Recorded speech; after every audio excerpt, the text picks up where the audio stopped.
आवाज जनता की।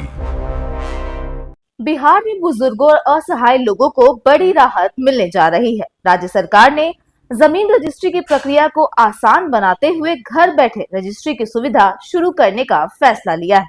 यह नई व्यवस्था 1 अप्रैल से ई निबंधन पोर्टल में बदलाव के साथ लागू होगी। इसके तहत 80 वर्ष या उससे अधिक उम्र के लोग मात्र 400 रुपए शुल्क देकर अपने घर से ही जमीन की रजिस्ट्री करा सकेंगे। अब तक जमीन रजिस्ट्री के लिए लोगों को निबंधन कार्यालयों के चक्कर लगाने पड़ते थे, जो बुजुर्ग, बीमार और चलने फिरने में असमर्थ लोगों के लिए बेहद ही कठिन था। कई बार रजिस्ट्रार या कर्मचारियों की उपलब्धता पर प्रक्रिया निर्भर रहने से देरी और परेशानी भी होती थी। सरकार को इसको लेकर लगातार शिकायतें मिल रही थी कि उम्रदराज लोगों को अनावश्यक परेशानियों का सामना करना पड़ रहा है। नई व्यवस्था के तहत ई निबंधन पोर्टल के सॉफ्टवेयर में तकनीकी बदलाव किए जा रहे हैं। पात्र आवेदक ऑनलाइन आवेदन करेंगे और तय तिथि पर निबंधन कार्यालय से अधिकृत अधिकारी उनके घर पहुंचेंगे। मौके पर ही फोटो, बायोमेट्रिक सत्यापन और दस्तावेजों की जांच के बाद रजिस्ट्री की पूरी प्रक्रिया की जाएगी। इस सेवा के लिए केवल 400 रुपए का नाम मात्र शुल्क लिया जाएगा।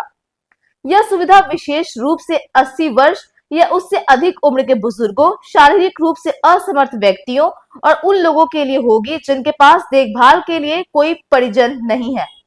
आंकड़ों के मुताबिक बिहार में 60 वर्ष से अधिक उम्र के बुजुर्गों की संख्या करीब 48 लाख से ज्यादा है। ऐसे में यह पहल लाखों परिवार के लिए राहत लेकर आएगी।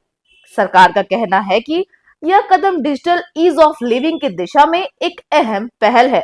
जमीन रजिस्ट्री जैसी जटिल प्रक्रिया को सरल बनाकर नागरिकों का समय, पैसा और श्रम बचाने का प्रयास किया जा रहा है।